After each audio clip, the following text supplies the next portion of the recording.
Science, Class 10, Chapter 6, Life Processes, Part 1, Nutrition, Module 1, Introduction.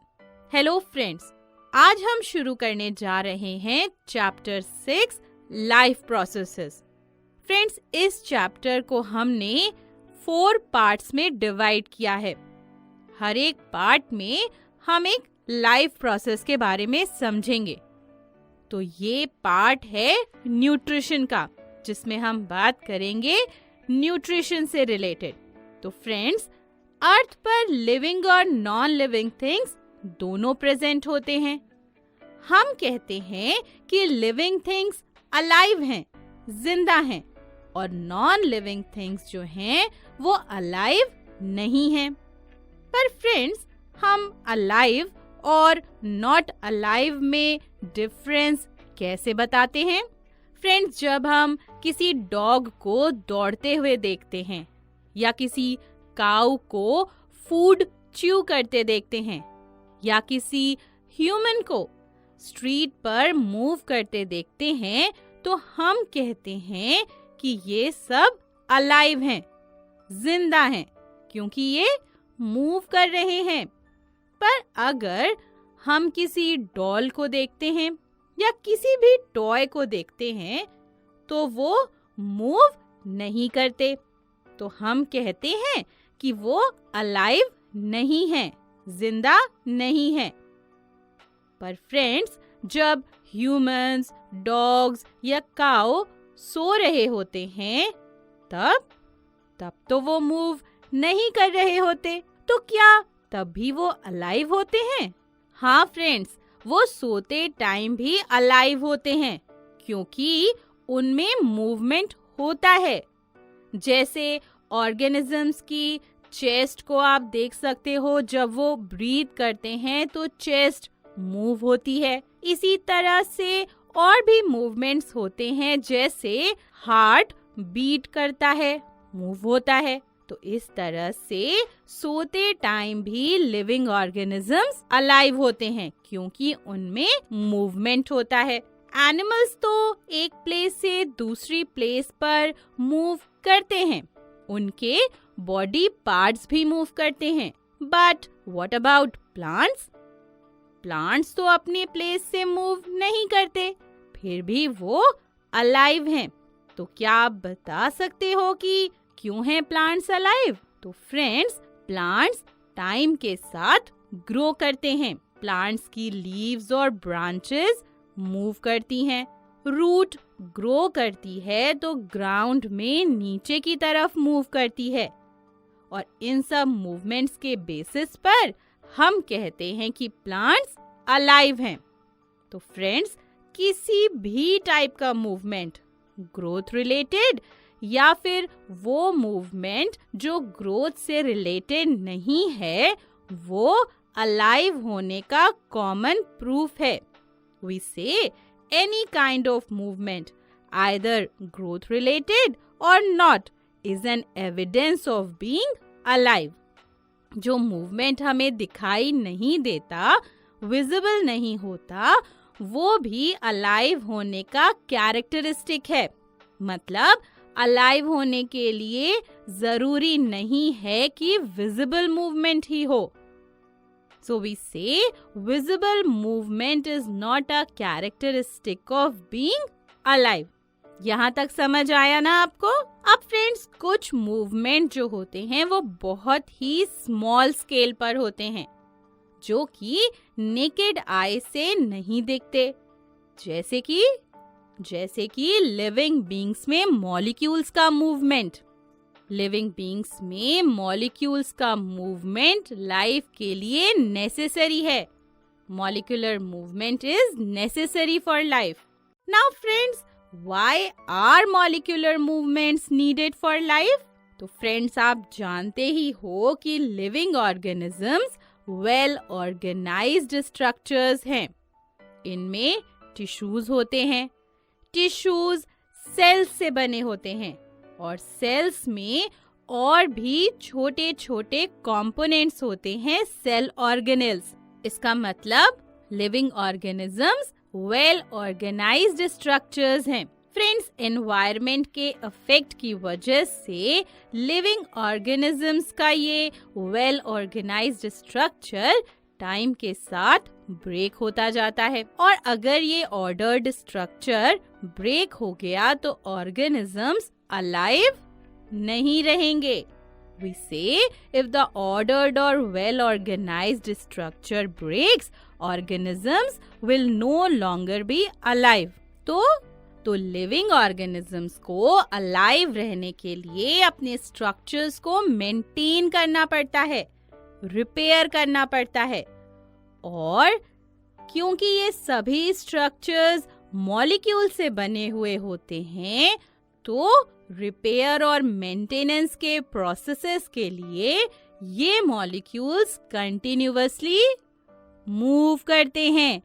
इसीलिए molecular movements life के लिए बहुत नेसेसरी हैं, क्योंकि अगर मॉलिक्यूल्स मूव नहीं करेंगे तो लाइफ के प्रोसेसेस नहीं होंगे। समझ आया ना आपको? तो हमने अभी क्या समझा? हमने समझा कि living organisms are well organised structures.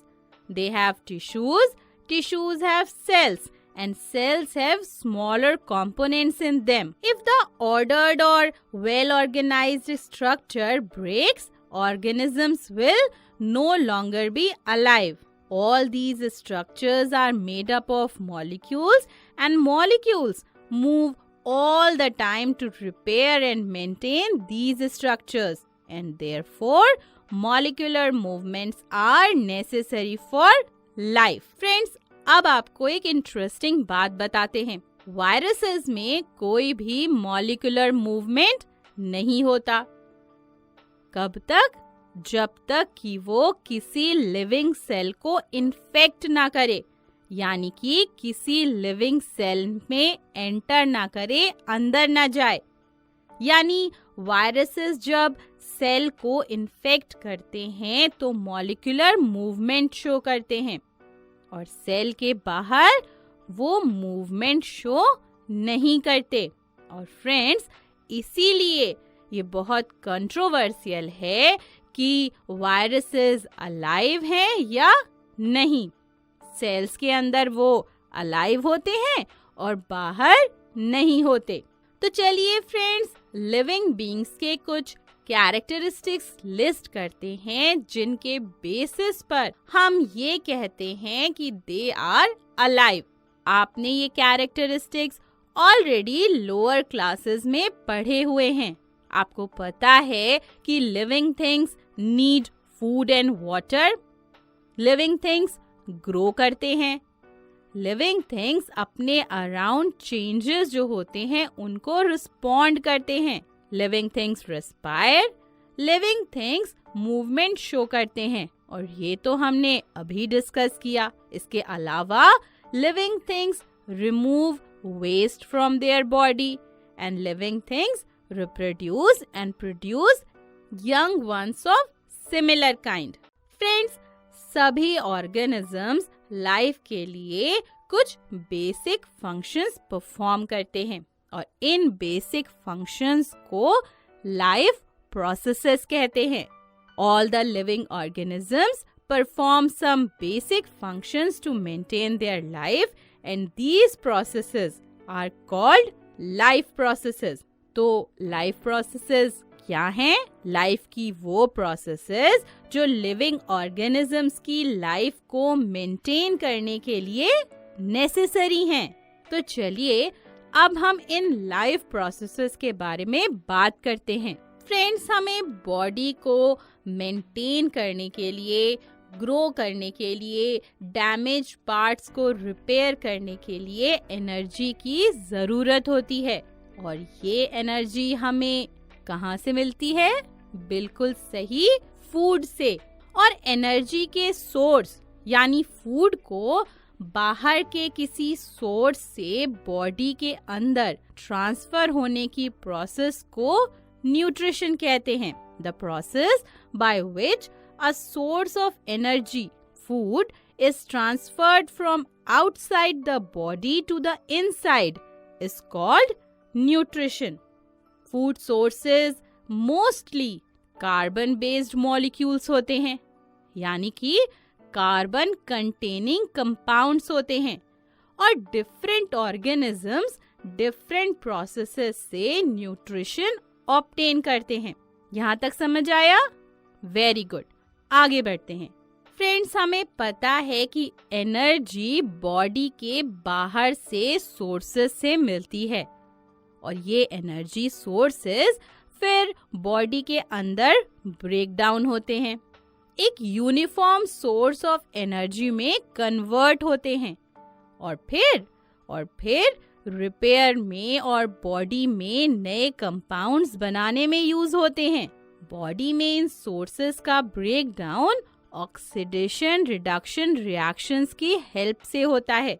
इनके बारे में आप चैप्टर 1 में पढ़ ही चुके हैं। ऑक्सीडेशन यानी ऑक्सीजन का एडिशन और रिडक्शन यानी ऑक्सीजन का रिमूवल। तो ऑर्गेनिजम्स बॉडी के बाहर से ऑक्सीजन लेकर न्यूट्रिएंट मॉलिक्यूल्स का ब्रेक डाउन करते हैं और एनर्जी रिलीज होती है, और इस प्रोसेस को रेस्पिरेशन कहते हैं। The process of taking oxygen from outside the body to break nutrients to release energy is called respiration. अब फ्रेंड्स, आपको पता है कि सिंगल सेल्ड ऑर्गेनिजम्स जो होते हैं उनमें कोई स्पेसिफिक ऑर्गन्स नहीं होते।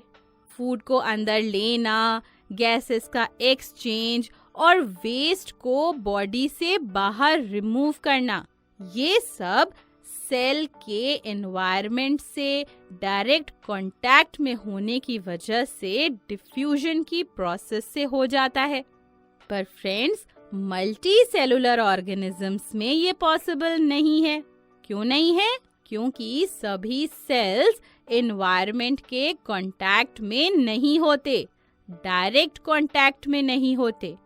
और हमने पढ़ा हुआ है कि मल्टी सेलुलर ऑर्गेनिजम्स में स्पेशलाइज्ड बॉडी पार्ट्स होते हैं जो कि स्पेसिफिक फंक्शंस परफॉर्म करते हैं। तो फूड और ऑक्सीजन लेने के लिए स्पेशलाइज्ड पार्ट्स, स्पेशलाइज्ड टिश्यूज होते हैं, पर इन स्पेशलाइज्ड टिश्यूज से बॉडी के हर एक पार्ट तक, हर एक सेल तक फूड और ऑक्सीजन को पहुंचाने के लिए एक सिस्टम की जरूरत होती है, एक ट्रांसपोर्ट सिस्टम की। क्या है वो system? Transportation system. So transportation system is a system that is needed to transport materials from one part of the body to the other. Friends, जब बॉडी में कोई भी केमिकल रिएक्शन होती है तो कुछ बाय प्रोडक्ट्स फॉर्म होते हैं जो यूजलेस होते हैं, जिनकी बॉडी में कोई रिक्वायरमेंट नहीं होती। ये हार्मफुल भी होते हैं। इन मटेरियल्स को बॉडी से रिमूव करना होता है। तो वेस्ट बाय प्रोडक्ट्स के बॉडी से रिमूवल के प्रोसेस को एक्सक्रीशन कहते हैं। क्या कहते हैं? Excretion. The removal of waste by products from the body is called excretion. तो फ्रेंड्स, एक ऑर्गेनिज्म के लिए न्यूट्रिशन, रेस्पिरेशन, ट्रांसपोर्टेशन और एक्सक्रीशन लाइफ को सपोर्ट करने के लिए इम्पोर्टेंट लाइफ प्रोसेसेस हैं। ये लाइफ के लिए बहुत जरूरी हैं। तो इस चैप्टर में हम इन्हीं सब प्रोसेसेस के बारे में डिटेल में पढ़ेंगे। तो फ्रेंड्स, चलिए अब इस मॉड्यूल में हमने जो पढ़ा है मेन पॉइंट्स को एक बार रिवाइज कर लेते हैं। हमने पढ़ा कि the most important feature to decide whether something is alive और not is movement. Molecular movement is necessary for life. हमने लिविंग थिंग्स के कैरेक्टरिस्टिक्स पढ़े कि living things need food and water, they grow, respond to changes, respire, show movement, remove waste from the body and reproduce. All the living organisms perform some basic functions, processes to maintain their life, and these processes are called life processes. The process by which a source of energy is transferred from outside the body to the inside is called nutrition. The process of taking oxygen from outside the body to break nutrients to release energy is called respiration. Transportation system is a system that is needed to transport materials from one part of the body to the other, and the removal of waste byproducts from the body is called excretion. तो friends, module में concept discuss कर लिया, main points भी revise कर लिए. अब क्या करना है, हमें एक्सरसाइजेस सॉल्व करनी है, और एक्सरसाइजेस सॉल्व करने के बाद क्वेश्चन आंसर्स को जरूर से अपनी नोटबुक में लिखना है. A, tick the correct option. First question, the autotrophic mode of nutrition requires A. carbon dioxide and water, B. sunlight, C. chlorophyll, D. all of these. Good work. बिल्कुल सही, D.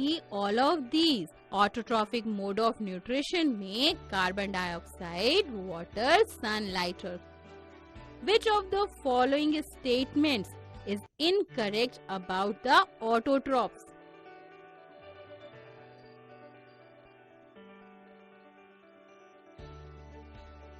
Good work.